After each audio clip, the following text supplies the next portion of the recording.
नमस्कार, आप देख रहे हैं फ्री प्रेस जर्नल्स और हमारे साथ आज बात करने के लिए हैं योग गुरु बाबा रामदेव जी।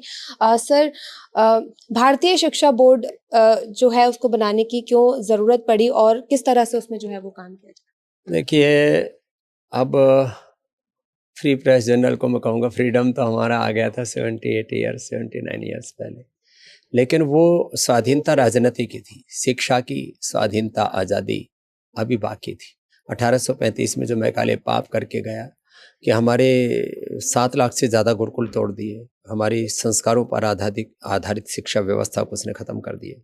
तो अब वक्त आ गया कि हम संस्कार और शिक्षा दोनों को साथ साथ लेकर के आगे बढ़े, और इसके लिए भारतीय शिक्षा बोर्ड काम कर रहा है। ये भारत सरकार द्वारा गठित और पतंजलि द्वारा संचालित विश्व का श्रेष्ठतम बोर्ड है, जहाँ पर एक बहुत ही वैज्ञानिक दृष्टि, राजनीतिक रूप से, ऐतिहासिक रूप से, माने हम पॉलिटिकल साइंस भी पढ़ाएंगे, हिस्ट्री, सोशल साइंस भी पढ़ाएंगे, मैथमेटिक्स, फिजिक्स, केमिस्ट्री जो भी पढ़ाएंगे और भाषाएं भी पढ़ाएंगे, तो उसमें अपने देश की संस्कृति, अपने देश की परंपरा, अपने देश का गौरव ये सर्वोपरि रहेगा।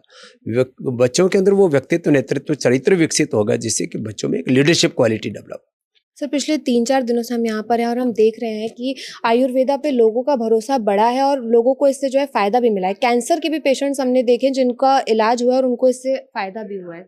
देखिए, सब बीमारियों के बारे में भ्रांतियां ये फैला दी गई कि बीमारियों को आप कंट्रोल ही कर सकते हो, क्योर नहीं कर सकते। हमने BP, sugar, thyroid, asthma, arthritis, liver, kidney की प्रॉब्लम से लेकर के हार्ट ब्लॉकेज, कैंसर जैसी बीमारियों को रिवर्स किया है। उसके 1,40,00,000 तो हमारे कंप्यूटराइज जो हमारे डेटा है, हमारे 5,000 से ज़्यादा जो चिकित्सालय और हमारे यहाँ वेलनेस सेंटर्स है इनका, और यूँ तो हर गांव, गली, शहर, मोहल्ला में आप देखेंगे योग के प्रमाण है, रियल वर्ल्ड एविडेंस है।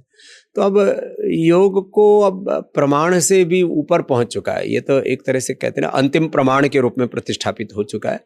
तो ये बहुत ऊंची विद्या थी। दरअसल हम अपने ही शिक्षा व्यवस्था, अपनी ही चिकित्सा व्यवस्था, अपनी ही महान ऋषियों की विरासत, उससे विमुख हो गए थे। और पूज्यपाद गोस्वामी तुलसीदास जी कहते हैं, विमुख राम सुख पावन कोई। इसलिए हम वापस लोगों को जोड़ रहे हैं कि वापस योग से जुड़ो, आयुर्वेद से जुड़ो, वेदों से जुड़ो, और ये back to basic, back to nature, back to Ayurvedas, back to Vedas का ये अभियान बहुत बड़े रूप में अब स्थापित हो चुका है और बड़े परिणाम आए। एक लास्ट क्वेश्चन सर, ओपीडी में हमने देखा कि यहाँ पे एलोपैथी ट्रीटमेंट भी लोगों को दिया जा रहा है, जबकि कहते हैं कि कंट्रोवर्सी ऐसी अक्सर चलती है कि स्वामी रामदेव एलोपैथी का विरोधी है। जी हाँ, मैं विरोधी स्वरूप में हूँ कि गैर जरूरी दवा, गैर जरूरी टेस्ट, गैर जरूरी ऑपरेशन करके लोगों को एक तरह से लूटा जाता है, चिकित्सा के नाम पर उनके साथ अत्याचार होता है। तो हम यहाँ पर कहते हैं 90 से 99% आप बिना सर्जरी के अपना ट्रीटमेंट करा सकते हैं, लेकिन ब्रेन सर्जरी, हार्ट सर्जरी, घुटनों की, कमर की सर्जरी, कोई भी जनरल सर्जरी से लेकर के एडवांस सर्जरी की हमने सब व्यवस्था की है। सारे टेस्ट हैं, MRI, CT स्कैन आदि सब कुछ है, लेकिन हम गैर जरूरी निरीक्षण, गैर जरूरी टेस्ट, गैर जरूरी ऑपरेशन, गैर जरूरी एलोपैथी की सिंथेटिक दवाएं नहीं देते। हाँ, हमारे अंदर कोई रिजिडनेस नहीं है। जहाँ बहुत ज़रूरी है तो लाइफ सेविंग ड्रग की कहीं जरूरत पड़ी तो ले लिया। तो हमें ये सोचना होगा कि हम किसी पैथी के विरोधी नहीं है, किसी ज्ञान के विरोधी नहीं है।